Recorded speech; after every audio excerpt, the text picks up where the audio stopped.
अल्हम्दुलिल्लाहि रब्बिल आलमीन वस्सलातु वस्सलाम अला सय्यदिल मुरसलीन व बाद। औज़ु बिल्लाहि मिनश शैतानिर रजीम। बिस्मिल्लाहिर रहमानिर रहीम।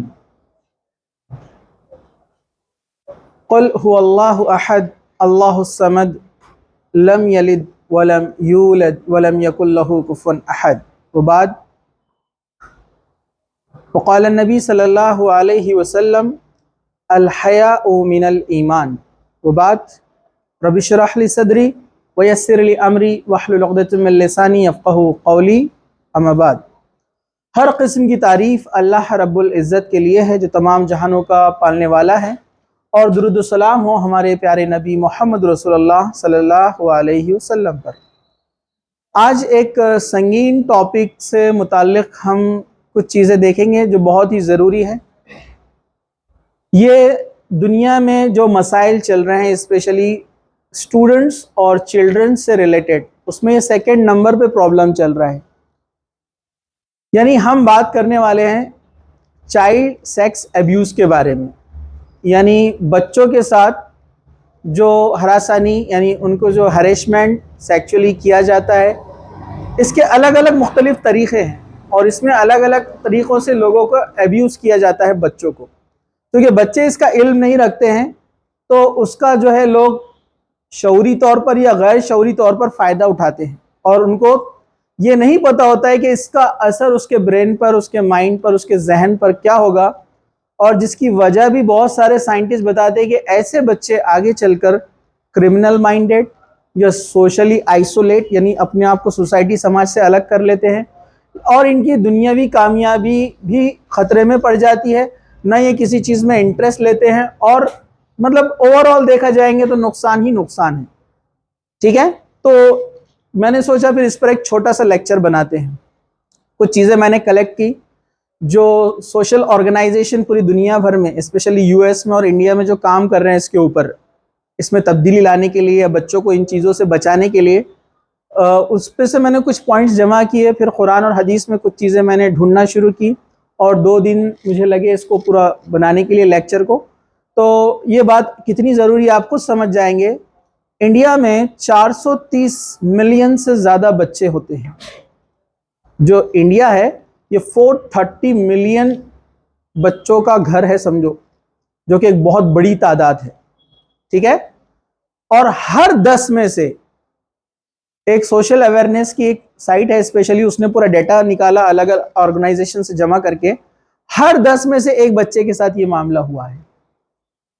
हर 10 में से एक बच्चे के साथ, हर 6 लड़कों में से एक के साथ, और लड़कियों में हर 4 में से एक के साथ ये जो सेक्सुअल अब्यूज का जो मामला हुआ है। सेम यूएस की भी रिपोर्ट है। यूएस में इसका बहुत ज्यादा रेशो है, हालांकि वहां पॉपुलेशन कम है। अगर हम देखेंगे तो हमारा पॉपुलेशन ज्यादा है, तो क्वांटिटी वाइज देखा जाएंगे तो प्रॉब्लम हमारे पास ज्यादा है, रेशो वाइज उनके पास प्रॉब्लम ज्यादा है। तो जाहिर सी बात है इसका इल्म, इसका नॉलेज आपको होना चाहिए। अक्सर होता ये है कि मैं अब इस टॉपिक पर मैं ले रहा हूँ, बहुत सारे लोग ये सोचते हैं कि यार ये टॉपिक की क्या ज़रूरत है। सिर्फ टॉपिक ही नहीं, इन बातों को समझने की क्या ज़रूरत है। जो चल रहा है चलने दो। लोगों का ऐसा रुझान है, आपको मालूम है, लोगों का ऐसा माइंड बना हुआ है। ना कुरान और हदीस की रोशनी में कोई कोशिशें की जा रही है। ठीक है, मतलब अब अफसोस के साथ बोलना पड़ रहा है, स्कूल्स और मदारिस भी इससे नहीं बचे इन बुराइयों से। जो गहराई में जानता है, जिसे मालूमात है, उनको पता होगा। तो ये बहुत अहम है और ज़रूरी है, और आप लोगों को ये इसलिए बताया जा रहा है। आफ्टर फ्यू इयर्स आप लोग अलग अलग प्रोफेशंस में जाएंगे, कोई मेडिकल, कोई इंजीनियरिंग, तो आपका एक हाई प्रोफाइल, अच्छा एक क्रीम आपका जॉब रहेगा, तो आप वहां से फिर ये बातों को और दूसरों तक पहुंचा सकते हैं। वरना इरादा सबका होता है कि समाज में से बुराई निकले, अच्छाई फैले, लेकिन इनिशिएट कहाँ से करें? अब तक तो किसी ने इस पर बोला नहीं। बोलेंगे तो अपना नाम खराब हो जाएगा। नहीं, क्यों खराब होगा?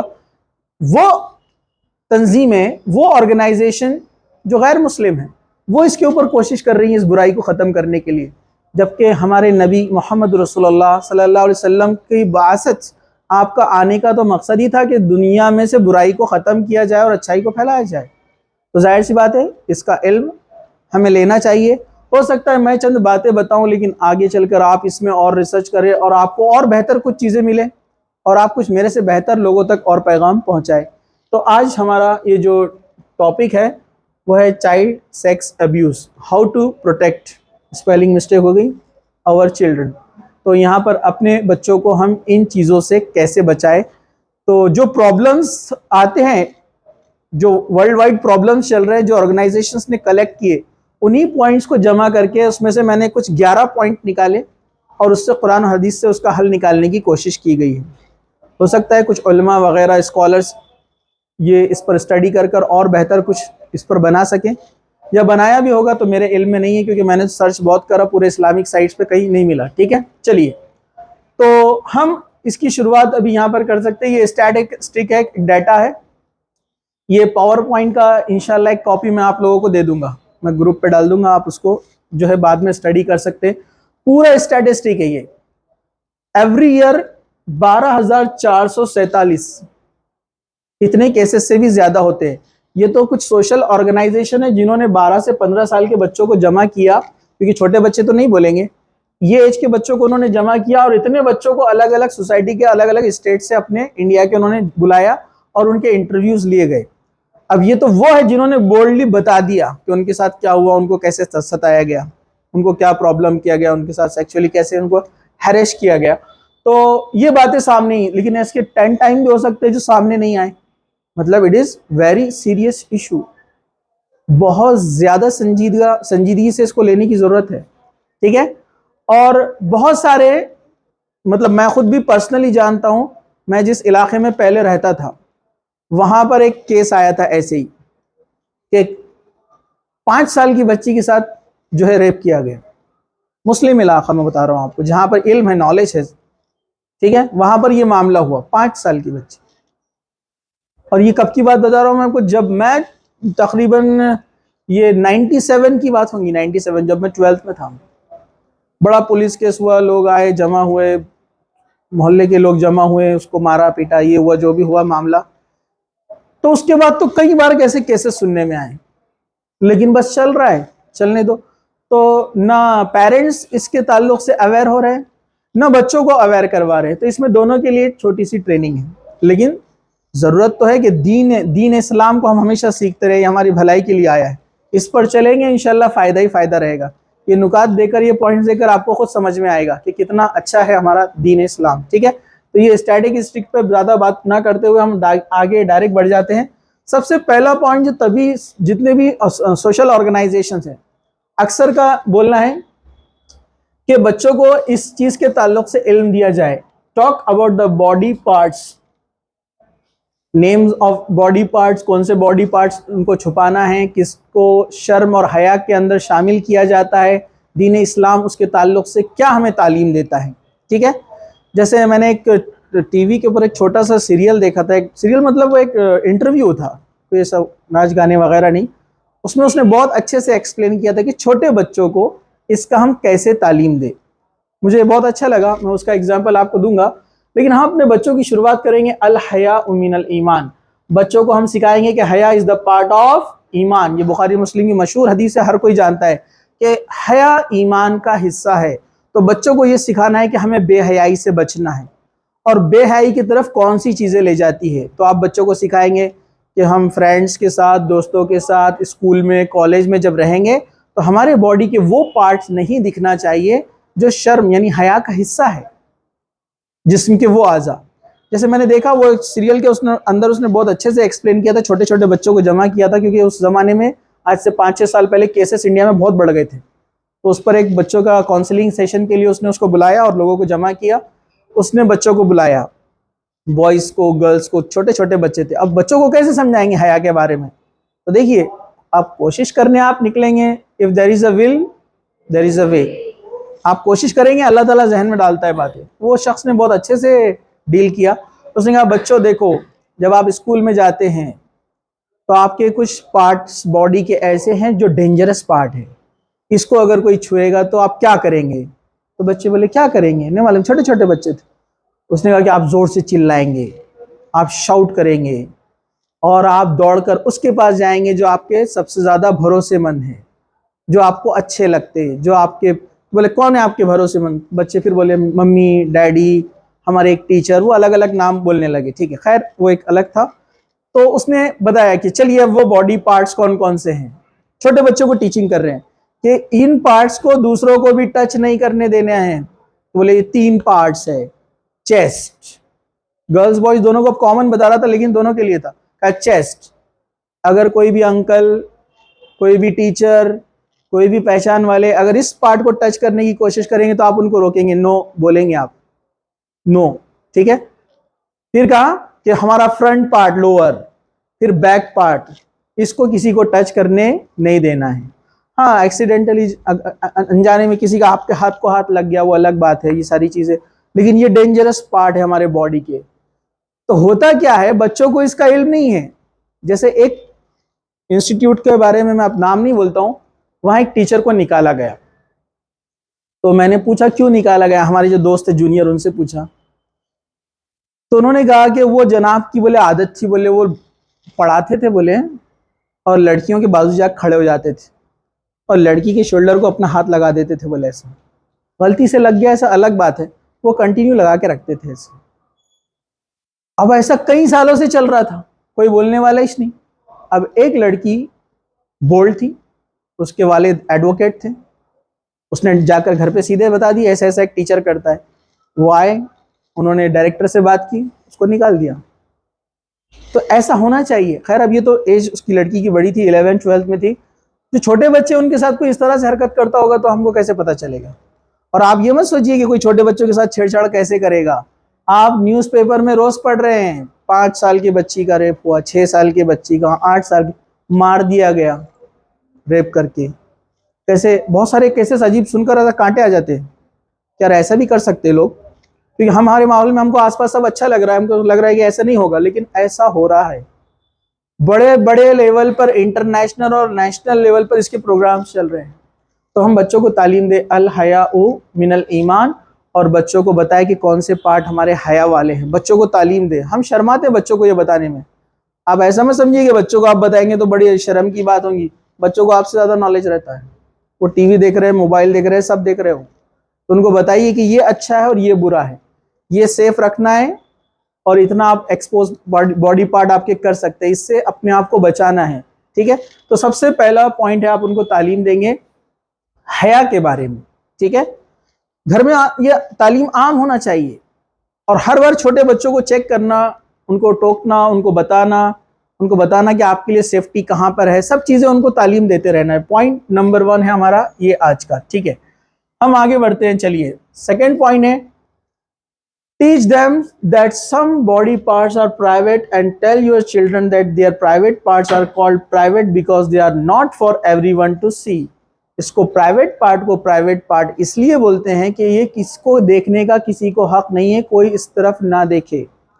जैसा मुझे अच्छा याद है, हमारी जो बहन है, उनकी जो बेटी, अभी तो वो बड़ी हो गई माशाल्लाह, वो जब छोटी थी तो उन्होंने उसको कहा था कि कोई भी नामहरम, मैं आपको चार्ट बताऊंगा, उन्होंने भी उसको सिखाया था ऐसी चार्ट बताकर कि ये नामहरम होते हैं, ये नामहरम तुमको टच नहीं करना चाहिए।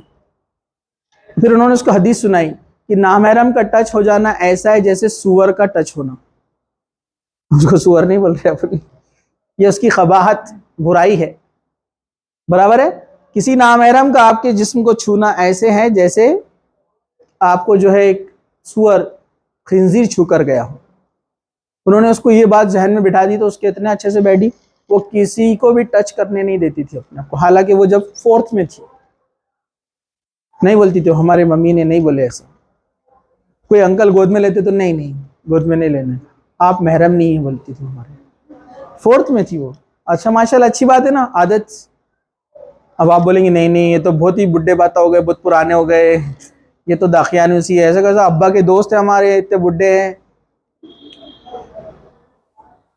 जैसे हमारे मेरी जब शादी, हमारे अहलिया आए, मैंने पर्दे के बारे में उनको बताया। हमारे एक रिश्तेदार थे जो ओल्ड एज थे काफ़ी, बोले अरे बुलाओ, बोले बहू को, बोले दूसरे रिश्तेदार थे हमारे दूर के। हमारे अहलिया बोले मैं नहीं आ सकती, बोले वो महरम में नहीं है, बोले अपने। बहुत आग बगोला हो गए वो। बाप दाखिल इंसान को ऐसा बोल रहे हैं, शर्म नहीं आती, हम पे शक करते। वो हमारे एलिया बोले आप बहुत नेक होंगे बोले, लेकिन अल्लाह के रसूल नहीं बोले इसलिए मैं नहीं आ सकती बोले। तो ऐसा तालीम बच्चों को भी देना चाहिए हमें, बराबर है कि नहीं है? आप बहुत नेक होंगे, फरिश्ते इंसान होंगे बोले आप, हम आपकी इज्जत करते, तो ये खुद से लोग, कुछ लोग ऐसा सोच लेते, ठीक है। तो ये बहुत अहम चीज़ है, इसको देखिए कुरान की यहाँ पर एक आयत है, सूरह अहज़ाब की आयत नंबर 26। अल्लाह ताला ने क्या फरमाया, या बनी आदम कद अंज़लना अलैकुम लिबासन युवारिया सौआतिकुम वरीशा व लिबासुत तक़वा ज़ालिका खैर ज़ालिका मिनल आयातिल्लाहि लअल्लहुम यतज़क्करून। अल्लाह ताला ने कहा कि हमने लिबास को उतारा, हमने लिबास को नाजिल किया, मतलब लिबास पहनना, उसका तरीक़ा, ये अल्लाह ताला ने इंसान को सिखाया है। किस लिए उतारा है इसको? ये एक तो इंसान के लिए जो है हिफाजत है मौसम से, जीनत है, और क्या ये एक इंसान के हया का हिस्सा है, उसके जिस्म को छुपाता है। लेकिन आगे अल्लाह ने कहा कि बेहतरीन लिबास तो तकवे वाला है, क्योंकि कुछ लोग तो हैं लिबास तो पूरा पहनते हैं लेकिन उनकी हरकतें अजीब रहती है, और बराबर है कि नहीं है, जिससे बदनाम हो जाते हैं ना बुरखे वाले कभी कभार। तो तकवा अहम है, पहले तकवा अंदर आना चाहिए, दिल का पर्दा, और उसके बाद ये भी ज़रूरी है, सिर्फ दिल का तकवा भी नहीं चलता, अमल भी ज़रूरी है, ठीक है। तो कहा कि तकवा ज़्यादा बेहतर है, अल्लाह ताला ने कहा। तो हम पर्दे की तालीम दे। अब आप बोलेंगे छोटे बच्चों को बुरखा पहनाने के लिए बोल रहे हैं, नहीं, छोटे बच्चों को हम तालीम देने के लिए बोल रहे हैं कि आपका लिबास प्रॉपर होना चाहिए, आपकी ड्रेसिंग प्रॉपर होना चाहिए। और ये काम किसका है? पेरेंट्स का काम है ये, और बड़े बहन भाइयों का काम है कि वो घर में देखे छोटे बच्चे कैसे लिबास पहनते हैं। आप देखिए आज का माहौल कैसा है, हम बोलते बुराइयां फैल रही, छोटी बच्ची के साथ एक आदमी ने ऐसे कर दिया, लेकिन आप चले जाइए अपने इस रोशन गेट के रोड पर, माँ और बेटी दोनों जाते हैं, दोनों के ड्रेसिंग देखिए आप, माँ फुल बुरखे में है और बेटी टाइट जीन्स टॉप जिसको आस्तीन नहीं है और छोटा सा स्टोल पहनी हुई है, इस्लामिक बन गई, बराबर है कि नहीं है कि नहीं बुराई? हालांकि लड़की की हाइट वगैरह माशाल्लाह काफ़ी अच्छी है, वो है क्लास में 7th में 6th में, लेकिन हाइट हेल्थ वगैरह ज़्यादा है। अब जाहिर सी बात है जिनके दिल में बीमारी है, शर है, वो तो बुरी नज़र से देखने वाले हैं ना। और ये तो बोलते अभी बच्ची तो है, वो बच्ची को पूरा मार्केट देख रहा, और ये बोलते अभी बच्ची तो है। फिर जब बड़ी बुराई आ जाती, मसला हो जाता, उसके बाद फिर सर पर मारते बैठते हैं और बोलते हैं कि गलती हुई। ये बुराइयां हो रही है। तो ये लिबास, प्रॉपर ड्रेसिंग, उसकी तालीम, हया के जो है, जो पहला पॉइंट हमने देखा कि जो प्राइवेट पार्ट्स है उनकी तालीम उनको दी जाए, चाहे बच्चे छोटे ही क्यों ना हो। चलिए हम आगे बढ़ते हैं। आयशा रज़ियल्लाहु फरमाती है कि अल्लाह के रसूल सल्लल्लाहु अलैहि वसल्लम जब किसी से बैत लेते, आपको पता है ना, जब खलीफा के हाथ पर मुसलमान, जब कोई इस्लाम भी कबूल करता तो अल्लाह के रसूल के हाथ पर आकर बैत लेता था कि हम अल्लाह के साथ शिरक नहीं करेंगे, आपको नबी मानेंगे और जो है हर हाल में दीन इस्लाम का साथ देंगे, अल्लाह के रसूल की इताअत करेंगे। बैत लेते थे नहीं लेते थे?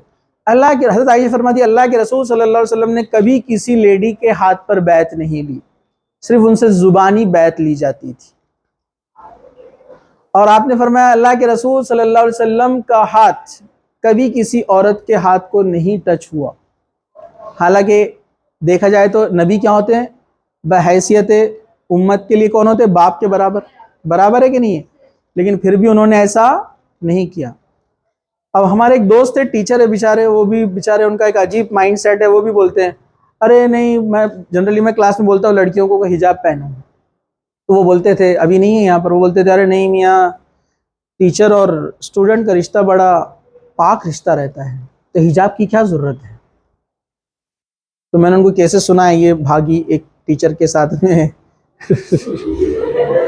एक भागा टीचर के साथ में बहुत सारे वाकयात है, मैं पेपर कटिंग्स बहुत सारे उठा के रखता, मालूम आपको, लोगों को बताता मैं, बोला ये फिर देखो बाप दाखिल थे बेचारे, भाग गए दोनों साथ में, हाँ कहीं ले गया हूँगा शायद फिर उसकी परवरिश के लिए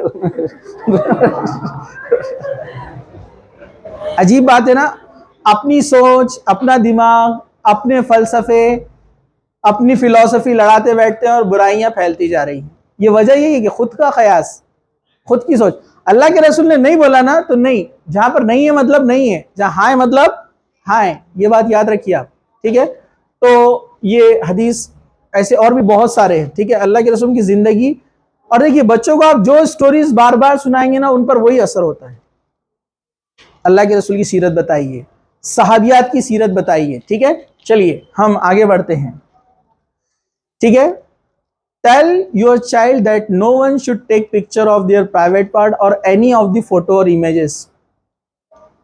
किसी को अलाउ नहीं करना अपनी फोटो लेने के बारे में, कोई आपकी फोटो ना ले। स्पेशली गर्ल्स को बोल रहा हूं, लेकिन बॉयज के लिए भी है। आजकल बहुत बुराई है, इंस्टाग्राम और स्नैपचैट एकदम पीक हो गई है बुराई की। हमारे एक दोस्त है, बेचारे परेशान हो। अब वो मामला है, थोड़ा वक्त नहीं है बताने के लिए। उनके बेटे की उनकी किसी के साथ फ्रेंडशिप हो गई स्नैपचैट पे। अब वो इतनी आगे बढ़ गई कि अब वो मरने मराने की बात हो गई। हमारे दोस्त परेशान, बोल रहे मुझे कि हमारे बेटे को समझाओ। अब मैं बोला तुम्हारा बेटा तुम्हारी नहीं सुनता, मेरी कैसे सुनेगा। बोले यार, बोले मैंने शुरुआत में इजी लिया, अब मतलब तालीम दिया नहीं, बोले हमने उनको वॉच नहीं रखे, तो अब हालात ऐसे हो गए। तो ये चीज़ों से आप अपने आप को भी बचाइए और छोटे बहन भाइयों को भी इसकी तालीम दे कि अपना फोटो किसी को भी लेने नहीं देना है, ठीक है। और किसी के साथ भी फ्रेंडशिप नहीं करना है जिसको आप नहीं जानते हैं, ठीक है। इवन कुछ लोग रहते हैं जो अनजाने रहते हैं, वो चॉकलेट्स वगैरह कुछ लोग होते हैं बेचारे मोहब्बत से भी देते हैं, लेकिन हम नहीं जानते अब किसी की नीयत। तो बोलना ये गिफ्ट्स को भी अवॉइड करना, किसी से कुछ लेना नहीं। स्कूल कॉलेज में वगैरह में अनजाने लोग भी आ जाते हैं कुछ, ठीक है, कांटेक्ट बनाने की कोशिश करते हैं। तो आजकल का माहौल बहुत खराब है। मैं आपको डरा रहा नहीं हूं, मैं आपको मोहतात रहने के लिए कह रहा हूं, खुद भी और अपने बहन भाइयों के ताल्लुक से भी, ठीक है। तो ये एक चीज का हम ध्यान रखें, ठीक है। कुछ पॉइंट्स मुझे वहां से मिले जो अल्हम्दुलिल्लाह हम लोग पहले से ऑलरेडी अमल करते हैं कुछ चीजों पर, लेकिन वो पॉइंट्स थे तो मैंने उसको कलेक्ट कर लिए यहाँ पर, ठीक है। Teach your child how to get out of scary और अनकंफर्टेबल सिचुएशन, ठीक है। Some children are uncomfortable with telling people no. ये नो वाली ट्रेनिंग देना चाहिए सब बच्चों को, है ना। नो वाली ट्रेनिंग मालूम है आपको, मतलब बच्चों को आपने सिखाना चाहिए कि कोई आपको कुछ ऑफर दे तो आपको बोलना आना चाहिए नो। इसका एग्जाम्पल मैं आपको देता हूं। एक लड़का जा रहा था, एक लड़की, नामहरम फ्रेंडशिप हो गई, बोले चलो मैं तुमको घर तक छोड़ देता हूँ। तो लड़की बोली नहीं नहीं मैं चले जाऊँ। नहीं नहीं बैठिए बैठिए, वो पुरानी दोस्ती थी कॉलेज में, कई दिनों से एक दूसरे को, अरे बैठो बैठो। वो बोली नहीं नहीं, अरे नहीं बैठो, ऐसा कैसा, बोले हमारे पीछे कैसा वैसा, इतनी बात है, बेचारी डर के बैठ गई। फिर उन्होंने घर तक लाकर छोड़ दिया उनको। आगे का नहीं मालूम है, ठीक है। तो जो जितना मालूम है उतना बता रहा हूँ मैं आपको। हाँ, तो क्यों आपने हाँ क्यों बोले? बोले वो बहुत बोल रहे थे। अब वो बहुत बोल रहे तो आप कुएं में कूदेंगे क्या? ये तो बड़ों की बात है, अब छोटों को तो अब कैसे ट्रेनिंग करेंगे, तो बड़ा टास्क है आपके लिए। तो बच्चों को सिखाना चाहिए कि जो चीज जायज नहीं है, दुरुस्त नहीं है, क्या बोलना चाहिए? नो, कि नहीं।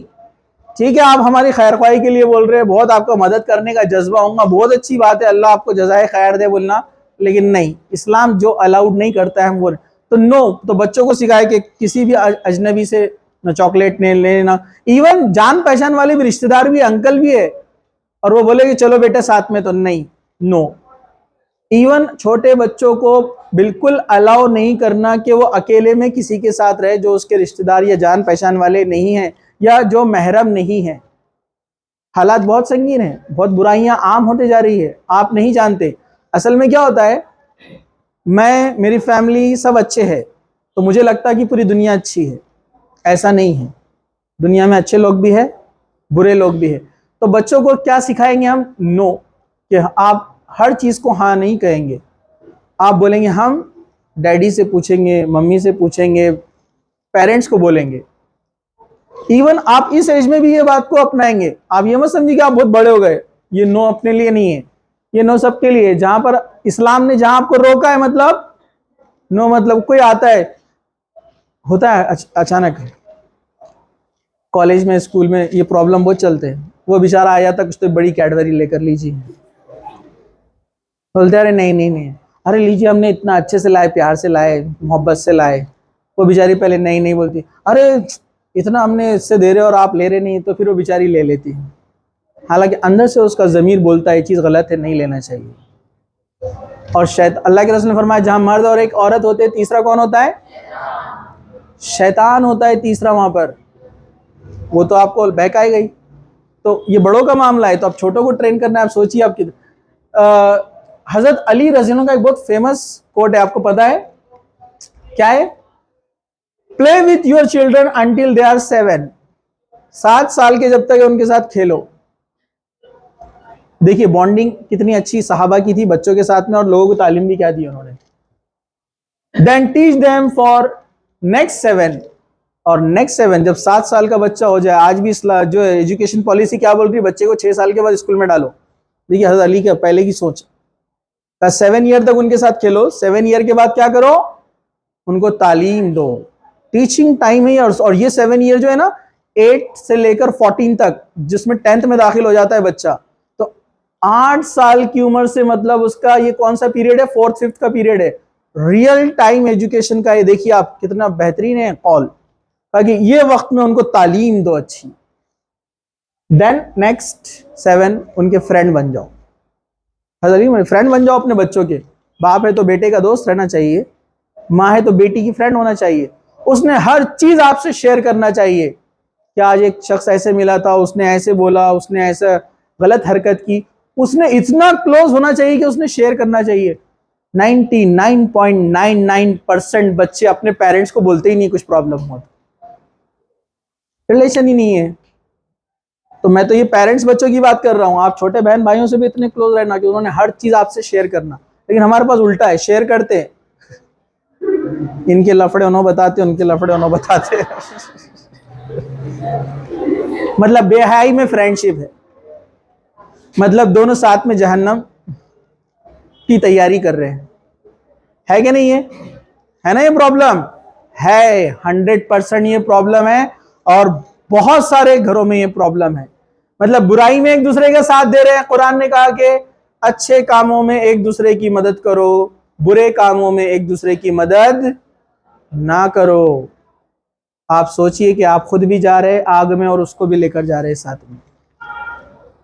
जबकि शेयर क्या करना चाहिए? किसी ने आपके साथ कुछ बुरा किया अन इस्लामिक वे में, कोई लड़के ने आपसे आकर बात की, तो आप बोले कि ऐसा कोई छेड़ रहा है, सता रहा है, परेशान कर रहा है, या कोई एक बहुत ज्यादा हीरो बन रहा है, पीछे लगा हुआ है, शेयर करके अपने पेरेंट्स को बताइए आप। वो उसका सोल्यूशन निकालेंगे आपकी सेफ्टी के। अगर नहीं करेंगे तो धीरे धीरे बुराई बढ़ती है। और क्या होती है, एक वाकया अभी आपने कुछ दिन पहले देखा, 35 टुकड़े किया उसने, वाकया सुना ना आपने? हाँ, घर वालों से खिलाफ जाकर वो लड़की लड़का एक दूसरे से मिले, कई साल साथ में रहे, और उसने किया क्या? एक बहुत बड़ी सीख है। और ये एक वाकया नहीं है, जैसे ये वाकया आया ना, कई न्यूज़ेस आना शुरू हो गई कि इधर भी ऐसा हुआ था, उधर भी वैसा हुआ, इधर भी वैसा हुआ, और सब जगह पूरी दुनिया में यही हाल चल रहा है। क्लोज रखना चाहिए बच्चों से, हर चीज उन्होंने आपसे आकर शेयर करना। ऐसा आप उनसे बॉन्डिंग, ऐसा उनको तालीम दे, उनको ऐसा सिखाए कि बेटा कुछ भी प्रॉब्लम है तो आप आकर बोलो। हाँ, आपको बच्चे ने कुछ गलती भी कर दिया ना, तो आप उसको डांटना नहीं, उसको बोलना गलती हो गई, अगली बार ऐसा मत करो बेटे, ये तुम्हारे लिए नुकसान है। अगर आपने आते उसको 2-4 लगा दिए, अगली बार बोलता है इसने फिर वो आपको। अब उसको मालूम है ये अपने सोल्यूशन निकालने वाले नहीं है, ये धोने वाले लोग हैं। बराबर है कि नहीं है? इसलिए बोलता है इससे अच्छा बोलने का नहीं, वो उधर जाएंगे अपन पप्पू के पास, पीछे गली में रहता, उसको अपन सुनाए तो अच्छे सुनता अपनी बात पूरी। बराबर है कि नहीं है? और अपन भी बोलते क्लास में कॉलेज में वो मिलेंगी अपनी फ्रेंड, तो उसको पूरा किस्सा सुनाएंगे। बहुत सारे लोग नहीं बोलते ना, तो वाह ये बात कैसे बोलना, अब्बा के सामने, अम्मी के सामने ऐसा ऐसा हो गया। जबकि आप वालिदैन इतना क्लोज होना कि हर चीज उन्होंने शेयर करना और बोलना आकर, ताकि आप भी सेफ रहें। जरा ध्यान से चलिए हम आगे बढ़ते हैं।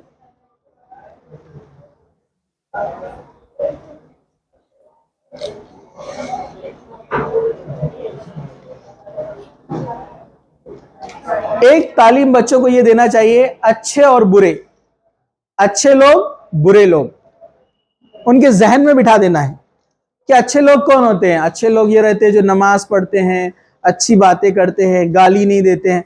और ये एक दो दिन का काम नहीं है, कहीं शुरुआती दौर से ट्रेनिंग करते हुए आना पड़ेगा आपको बच्चों की, वरना मैंने कहा ना हमारे दोस्त का एग्जाम्पल, अब मुश्किल है, समझा आपको, अब बड़ा मुश्किल है। वो स्टोरी सुनाया था ना मैंने आपको, प्रिंसेस वाली, बीमार हो गया था बेचारा, तो वैसे हाल हुआ अभी उनका, हम जो एग्जाम्पल मैं आपको बता रहा हूँ, ठीक है। तो एक एज होने के बाद बड़ा मुश्किल है, तो उनको पहले से ट्रेन करें कि गुड गाइज, बैड गाइज, अच्छे लोग कौन रहते हैं और बुरे लोग कौन रहते हैं। बुरे लोग वो रहते हैं जो गालियां देते हैं, गंदी बातें करते हैं, बैड जोक्स पास करते हैं, तो इनसे बचो। और उससे बचने के लिए उनको आप बताइए कि अल्लाह ताला क्या सजा देगा। हमारे घर में मैंने एक बार स्कूल से एक का रबर ला लिया था उठाकर, जब छोटे थे, दूसरी या पहली दूसरी में थे, रबर। तो हमारे वालिदा ने क्या किए थे, छुरी गरम किए थे और हाथ पे लगाए थे, कहा कि ये चुटका लगा है, अभी तकलीफ हो रही है ना, जो चोरी करेगा अल्लाह ताला उसको आग में डालने वाला है, जो कि वो चूल्हे की आग रहती ना, वैसी आग में। तो वो सख्ती से जहन में बैठा था। उसके बाद कभी किसी का कुछ भी नहीं उठाया, ना 1 रुपया, ना 1 लाख, ना 1 करोड़, कुछ भी नहीं। हाँ, बहुत सारी चीजें सामने आई ऐसे जो आसानी से मिल रही थी, जो कि गलत तरीके से थी, लेकिन नहीं लिए, क्योंकि जहन में बैठ गया एक बात, ये बात याद रखिए। तो ये चीजें बच्चों को सिखाना चाहिए। तो वैसे ही अच्छे लोग कौन होते हैं, बुरे लोग कौन होते हैं, इसकी तालीम बच्चों को हम देते रहे, और टाइम टू टाइम हर वक्त उन पर वॉच रहना चाहिए आपका। चलिए हम आगे बढ़ते हैं। फिर अब ये आयत पढ़ने के बजाय वक्त कम है, तो मैं डायरेक्ट आता हूं यहां पर कि बच्चों को हम महरम और नामहरम के पहचान करवाए। ये आप है, आप भी आएंगे आगे। तो ये आप है, हाँ, सगे, ये ग्रीन वाले महरम है, भाई, सगे भाई, बेटे, बेटों में पूरे नीचे तक लीनियज जो जाएंगी, बेटा, पोता, परपोता, सब महरम है, ठीक है। सगा भाई, सगे भाई का बेटा, ये भी आपके लिए महरम है। सगा भाई, यहाँ ये इंग्लिश में ब्रदर लिखते, नहीं तो अपने पास ब्रदर, कोई भी ब्रदर रहते, फिर कजन ब्रदर भी ब्रदर रहते अपने पास, ऑटो वाला भी ब्रदर रहता, बराबर है कि नहीं। तो ब्रदर मतलब रियल ब्रदर, ठीक है। सिस्टर और उसका बेटा, सिस्टर का हस्बैंड निरेड है, और इससे ही सबसे ज्यादा हंसी मजाक चलता। जायज नहीं है ना, हराम है ना, उंगली पकड़ की रस्म, पैर पकड़ की रस्म, क्या क्या होती है, ठीक है। तो ये जायज नहीं है, दुरुस्त नहीं है, हंसी मजाक है ना, और बेहुदा अल्फाज भी इस्तेमाल किए जाते ना, साली, आदि घर वाली, बराबर है कि नहीं है। और बिना सोचे समझे बोलते हैं ना, बेकार चीजें, इस्लामी तालीमात नहीं होने की वजह से, ठीक है। चलिए ऊपर आ जाइए, फादर मदर में अब उनके रिलेटिव्स, फादर, फादर के भाई, समझा आपको, ये भी आपके लिए कौन है, फादर के सगे भाई, चचेरे भाई नहीं, क्योंकि हजरत अली के, अल्लाह के रसूल के चचेरे भाई हजरत अली है, और अल्लाह के रसूल ने अपनी बेटी उनको निकाह में दिया, मतलब उनसे पर्दा था उनको, बराबर है कि नहीं है, ठीक है। मदर, मदर के सगे भाई, मामा, सगे मामा, ठीक है, मुंह बोले मामा नहीं, बराबर है कि नहीं है। तो ये आप याद रखिए, ये मोटा मोटा बेसिक है, इसमें और भी डिटेल में है, लेकिन इतना सारा अभी आपको याद नहीं रहेगा, इसलिए मैं आपको शॉर्ट में बता रहा हूं। तो सिंपल, वालिद, वालिद के ऊपर सब, दादा पर दादा, बेटा, बेटे के नीचे सब, पोते पर पोते, सब महरम। सगा भाई, समझा आपको, सगा मामू, सगा चचा, समझा आपको, ये महरम रिश्ते, कितना आसान है समझना। बाकी जो नहीं आए तो अब वो समझ जाओ, ना महरम है अपने लिए। और एक ऐड कर देते इसमें हम, दूध शरीक, रजाई बोलते हैं उसको। रजाई मतलब एक औरत से 2 बच्चों ने दूध पिया, एक लड़का और एक लड़की ने, दोनों अलग अलग फैमिली से थे। लड़के ने दूध पिया उसी औरत से, और लड़की ने भी उस औरत से दूध पिया। अब दोनों सगे भाई बहन जैसे, इनके पूरे महरम इनके महरम हो जाएंगे, उनसे निकाह नहीं होता है। इसलिए जो रजाई होते, मतलब जिस औरत ने अपने बच्चों को किसी दूसरी औरत से दूध पिलाया है, तो उसको याद रखना पड़ेगा, रिकॉर्ड रखना पड़ेगा, क्योंकि अब उसके महरम बन गए, उससे निकाह हराम है ना, तो वो रिश्तों को याद रखना पड़ता है। अरबों में ये कॉमन था कि अच्छी सेहत के लिए कुछ खास इलाकों की औरतों से जो है दूध पिलवाया जाता था बच्चों को, ताकि सेहत अच्छी रहे उनकी। ठीक है, चलिए चलिए हम आगे बढ़ते हैं। अब यह आप है, गाड़ी आ रही है सबको, ठीक है। हाँ, तो आपकी सिस्टर, सगी बहन, ये आपकी महरम है, और उसकी बेटी यानी आपकी भतीजी, भांजी, भांजी, बेटी, फिर उसकी बेटी, नवासी, सब महरम है। ठीक है, फिर भाई की बेटी, ये आपके लिए महरम है। ठीक है, वैसे ही ऊपर जाएंगे मदर और फादर के रिश्ते में, आपकी खाला जो कि माँ बराबर है, पता है ना आपको, खाला वो महरम है माँ की तरफ से, और वालिद की तरफ से फूफू, समझा आपको, फूफू क्या रहेंगे, महरम रहेंगे। समझा आपको, उन्होंने थोड़ा कलर में गड़बड़ की है शायद। ठीक है, तो मैं सिंपल सा बता देता हूं, आप है, आपकी वालिदा, उनकी वालिदा, सब महरम, आपकी बेटी, उसकी बेटी, सब महरम नीचे तक। ठीक है, फिर आपकी सगी बहन और उसकी बेटी, वो भी आपके लिए क्या है, महरम है। समझा आपको, आपके वालिद की बहन यानी फूफू, वो भी महरम है आपके लिए। आपके वालदा की बहन यानी खाला, वो भी महरम है, लेकिन सब सगे हैं, एक भी रिश्ता दूर गया है, कजन हुए, तो वो आपके लिए ना महरम। फिर वही रजाई भी एक काउंट हो जाएंगे यहाँ पर। ये तालीम, ऐसा चार्ट बच्चों को भी बताना है, भले से अभी समझ में नहीं आएगा, धीरे धीरे उनको ट्रेनिंग होगी, लेकिन एक बहुत हद तक उनको समझ में आएगा कि बाउंड्रीज है जिससे आपको फॉलो करना है, ये बाउंड्रीज को हमको अडॉप्ट करना है। कुछ चीजें याद रहेंगी, कुछ चीजें याद नहीं रहेंगी, लेकिन उनको समझाते रहना है। चलिए, जैसे मैंने आपको कहा ना, यूएस का जो रिपोर्ट है, सीडीसी बोल के है, सेंटर फॉर डिसीज कंट्रोल, ये बोलता है कि बॉयज में हर 6 में से एक के साथ प्रॉब्लम हुआ है, और हर 4 लड़कियों में एक के साथ। इतना ज्यादा यूएस में ये प्रॉब्लम है, और इंडिया के अंदर भी हर 10 में एक के साथ ये प्रॉब्लम है। इतना बड़ा है, हर 10 में एक के साथ, आप अंदाजा लगाइए। 430 मिलियन मैंने कहा था, 400 मिलियन पकड़िए आप, 10 का एक कितना होता है, 10%। 400 मिलियन का 10% कितना है, 400 का 10% कितना रहेगा, 40 मिलियन। 1 मिलियन 10 लाख का होता है, 4 करोड़ लोग इससे, वो भी जो कंप्लेंट है, अनकंप्लेंट कितने होंगे, मतलब तकरीबन घरों में ये मसाइल होकर गए हैं। इसलिए ये बहुत अहम है इस इशू को समझना और इसकी तालीम को आम करना। 7वां पॉइंट आप यहां पर देखेंगे, get to know the people in your child's life, know who your child is spending time with them. हदीस है अल्लाह के रसूल की। हम हदीसों को बहुत मामूली समझते हैं, जबकि वेस्ट, आपको पता है, वेस्ट के लोग एक एक हदीस को पकड़कर वो अपनी जिंदगियां तब्दील कर रहे हैं। एक कैबरे डांसर, उसको पर्दा के सिस्टम पसंद आया, जिंदगी चेंज, मुसलमान हो गए, छोटी छोटी सुन्नतों पर, और हम इजी लेते जाते हैं। अल्लाह के रसूल सल्लल्लाहु अलैहि वसल्लम ने फरमाया, बुखारी की हदीस है, कि एक दोस्त की मिसाल एक लोहार और एक इत्र बेचने वाले की तरह है। इत्र वाले के साथ रहोगे तो वो कभी ना कभी तोहफे देगा, और तोहफे ना भी दिया तो उसकी खुशबू लेकर तुम उठोगे, और लोहार के साथ रहोगे तो नुकसान उठाकर उठने वाले हो हमेशा। ये बात याद रखिए, कपड़े जलाकर उठोगे ना, लोहार से दोस्ती करोगे तो। मिसाल एक, तो आपके बच्चे किस किस से मिलते हैं, उसका स्पोर्ट्स टीचर कौन है, उसका नेचर कैसा है, उसका पीटी का टीचर कैसा है, उसका क्लास टीचर कैसा है, उसके दोस्त जो मिलने आते हैं, उसके ऑटो वाले अंकल, उसका जो बस ड्राइवर है, ये सब आपको मालूम होना चाहिए कि वो कौन है, कैसा है, उसका नेचर कैसा है।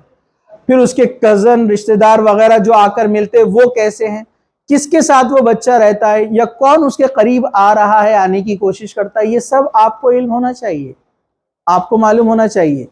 ठीक है, और आप खुद भी एहतियात करें, जो आप टीन एज में हैं, आप खुद भी इन चीजों को इजी ना लें। अल्लाह के रसूल सल्लल्लाहु अलैहि वसल्लम की बात 100%, 100%, ये 100% है। एक वाकया मैं आपको सुनाता हूँ, जो डायरेक्ट मैंने खुद देखा है, सुने, वो बोल रहा हूँ मैं आपको। देखा मतलब सुना है मैंने, हमारे एक पहचान वाले दुकान वाले उन्होंने सुना है। घर में शादी थी, शादियों में बारात आती जाती है, होता है कि नहीं होता ऐसा। तो एक फैमिली में शादी चल रही थी घर में, बहुत नज़दीक के मोहल्ले की कहानी है, मैं नाम नहीं लेता हूँ। घर वाले पूरे गए बारात लेकर, तो घर में छोटे बच्चों को छोड़कर जाते हैं अक्सर लोग खेलने के लिए कि वो डिस्टर्ब करेंगे, और उन्होंने एक आदमी को छोड़कर गया जो उनका दूर का रिश्तेदार था, गांव से आया हुआ था।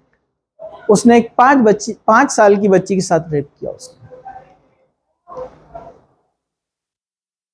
आपको मालूम नहीं आप किसको छोड़ के जा रहे हैं, आपको आइडिया नहीं है, आपको इल्म नहीं है, तो आप इतने भोले तो नहीं है कि आप अपनी ख्वाहिशात, घूमने फिरने, रस्में रिवाज पूरे करने के लिए आपका घर पे ध्यान ही नहीं है, तो उसको छोड़कर चले गए और उसने ऐसा हरकत किया।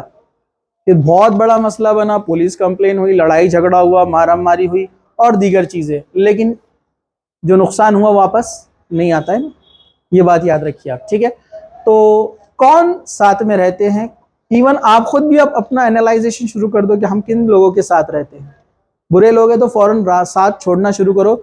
एक प्यारी हदीस है, अल्लाह के रसूल सल्लल्लाहु अलैहि वसल्लम फरमाया, क़यामत के दिन अल्लाह जो है नूर के मेंबरों पर कुछ लोगों की नवाजिश करेगा, वेलकम।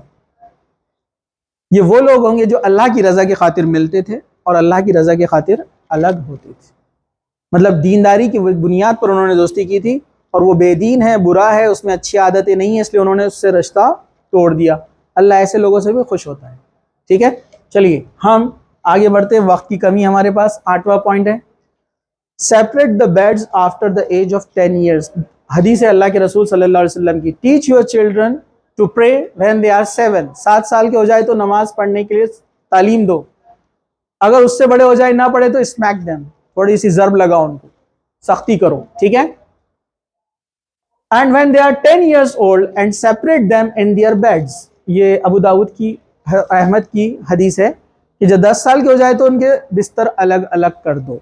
ये बुराइयां बहुत आम हैं, बहुत ज़्यादा है, और इसके भी कई केसेस आए, मैंने खुद सुने हैं इसी कान से।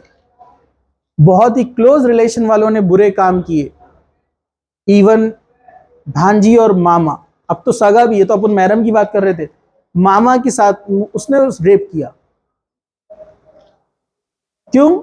एक हदीस पर अमल नहीं करे ना, साथ सुलाना नहीं है, 10 years हो गए, उनको अलग कर दो, आप बेड अलग कर दो उनका। एक हदीस पर अमल नहीं करे, नुकसान उठाए। शरीयत जो बोलती है आपको करना ही है, किसको ही बुरा लगने दो, कितना ही बुरा लगने दो, अल्लाह के रसूल को बुरा नहीं लगना चाहिए ना, हदीस अल्लाह ताला को बुरा नहीं लगना चाहिए ना, आप उसकी खिलाफ वर्जी नहीं करना है ना। नहीं सुनेंगे तो नुकसान 100% उठाएंगे। हमारे पास एक बहुत बुरा माहौल है, जो जॉइंट फैमिलीज में और बहुत सारे एक जगह लोग शादी और प्रोग्राम में जब आते हैं, कोई किधर भी सो रहा है, कोई किसी को नहीं देखता है, कोई सिस्टम नहीं है, कोई हया का मामला नहीं है, कैसे भी बेहाल बुरे हाल में बस पड़े हैं एक जगह पर। बहुत सोचने वाली बात है, मामूली नहीं है, इसको मामूली मत लीजिए। आप भी बहुत सारी चीज़ों को आपने तजुर्बा किया होगा, देखा होगा, बोलने की ज़रूरत नहीं है ज़्यादा इसके ऊपर, ठीक है। तो इसको अवॉइड करना। एक हदीस है, कुछ लोग बोलते हैं हमारा घर इतना बड़ा थोड़ी है, सबके अलग अलग पलंग कहाँ से लाएंगे। नहीं, मैंने बोला ना, if there is a will there is a way. एक जनाब को मैं जानता हूँ, बेचारे बहुत गरीब है, एक ही कमरा है उनका, और लड़के लड़कियां उनके ज्यादा हैं। बच्चों को कैसे सुलाते पता है आपको? बिस्तर बिछाते हैं, उसका बीच में एक संदूक रखते हैं, जो घर के ना कबाड़ वगैरह, उसके सेक्शंस बनाए उन्होंने, और बच्चों को सुलाते हैं। दीन पर अमल करने वाला कैसे भी करता है, और जिनको अमल नहीं करना है, जिनके पास 1000 कमरे भी है, तो उनको फर्क नहीं पड़ता। तो सेपरेशन, 10 साल के हो गए, लड़की है तो बहुत ज्यादा केयर लेने की जरूरत है, लेकिन लड़के को भी केयर करने की जरूरत है। मैंने बताया ना आपको, 1 out of 6 लड़कों के साथ भी प्रॉब्लम हुआ है, और 1 out of 4 गर्ल्स के साथ, ज्यादा है गर्ल्स के साथ प्रॉब्लम। लेकिन ये तो 10 साल के हो जाए तो उनके बिस्तर अलग अलग कर दो, और उनको तालीम दो कि हम क्यों अलग कर रहे हैं। शरीयत ने इससे आपको मना किया है। इस एक 10 साल की उम्र के बाद इंसान के अंदर फिजियोलॉजिकल, बायोलॉजिकल और जहनी तौर पर तब्दीली आती है, और ये आपके फ़ायदे के लिए है। इसमें कुछ चीज़ें आपको समझ में आएंगी, उनको बोलना, और कुछ चीज़ें आपको समझ में नहीं आएंगी, आप थोड़े बड़े होने के बाद चीज़ों को सीखेंगे। और ये अल्लाह और उसके रसूल का बताई हुई चीज़ है, अगर हम नहीं करेंगे तो इसमें हमारा नुकसान होगा। बार बार जब आप उनको बोलेंगे ना, तो ये चीज़ें उनके घर कर जाएंगी यहाँ पर। और फिर वो उसको पूरी जिंदगी याद रखेंगे। ये बात आप याद रखिए, बचपन में दी गई तालीम जबरदस्त घर करती है दिमाग के अंदर, फिर वो हमेशा उसको फॉलो करते हैं। फिर उनको आप कहीं भी ले जाकर छोड़ दीजिए, अमेरिका जैसे माहौल में भी चले जाएंगे ना, तो वहां पर भी वो पाक दामन रहेंगे। ये बात याद रखिए, ठीक है। बेड्स अलग किए जाए उनके। 9वां पॉइंट है take care of their dressing. जो शुरुआत में एक पॉइंट मैंने बताया था आपको कि अस्मा रज़ियल्लाहु, ये हज़रत अबू बकर सिद्दीक़ रज़ियल्लाहु की बेटी है, हज़रत आयशा की बहन है। ये एक बार हज़रत आयशा रज़ियल्लाहु से मिलने आई। ये जो ओढ़नी पहनी हुई थी, हालांकि ड्रेस भी नहीं, जो ओढ़नी पहनी हुई थी वो पतली थी, जिसमें से जिस्म नजर आ रहा था, गर्दन वगैरह। तो हज़रत आयशा ने कहा कि इसे वापस कर दो अल्लाह के रसूल के हुक्म पर, और कहा कि एक मोटा कपड़ा लेकर आओ, ऐसा कपड़ा पहनो जो जिस्म को जाहिर ना करे। तो देखिए, फौरन देखा, अल्लाह के रसूल ने फौरन टोका और फौरन उस पर एक्शन लिया। तो घर में हम ऐसी कोई चीज देखें तो आप बताइए कौन रोकता है। एक इम्प्रॉपर ड्रेस पहनकर आ जाती है लड़की, आजकल वो घाघरा वगैरह क्या क्या चीजें पहन रहे, घर में पहनकर घूमते हैं बच्चे, 7, 6, 8, 9, 10 के बच्चे, और कोई बोलने वाला नहीं, और कोई बोलेगा तो ये पुराने ख्यालात का है। और जब नुकसान होता है तब भी नहीं बोलेंगे ना, उसने बोला था, अच्छा किया था, छुपाते बातों को, क्योंकि ये छुपाने में शर्म अब आती है, पहले शर्म नहीं आ रही थी, अब शर्म आती है। तो ये बहुत अहम चीज़ है कि बच्चों की ड्रेसिंग अच्छी की जाए। आप देखो, कोई हम बोले कि बच्चों को अच्छे कपड़े पहनाओ, सादे सीधे ही ऐसे बेहुदा और जिस्म को जाहिर करने वाले मत पहनने दो। अरे अभी तो बच्ची है, जीन्स पैंट नहीं पहनेंगी उनने, ये कौन सी बात है, वो कौन सी बड़ी है। अजीब बात है ना, अफसोस की बात है। तो बच्चों की ड्रेसिंग पर आपको तवज्जो देना पड़ेगी। आप खुद भी अपनी ड्रेसिंग को सुधारिए और साथ साथ बच्चों की भी। और याद रखिए, आप अब आप जो जनरेशन है अभी, ये न्यू जनरेशन, आगे चलकर आप ये ओल्ड जनरेशन होने वाली है, और आप ही से नेक्स्ट जनरेशन को मैसेज जाने वाला है। आपके अंदर तब्दीली आएंगी तो उनके अंदर तब्दीली आएंगी।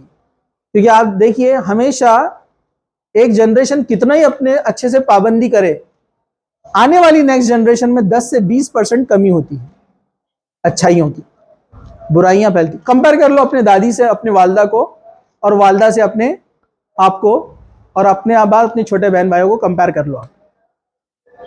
एक साहब ने एक किताब पढ़ रहा था पर्दे के ताल्लुक से, उसमें लिखा होता है, एक जनाब थे, उन्होंने देखा 3 औरतें आ रही हैं। जनाब ने एक आलिम को एक किस्सा सुनाया, उन्होंने उसको नकल कर लिया। तो कहा कि वो आदमी ने कहा 3 औरतें आ रही थी, एक बुरखे में थी, फुल बुरखा, और एक बुरखा पहनी थी लेकिन हिजाब नहीं था, और तीसरी बगैर बुरखे थी।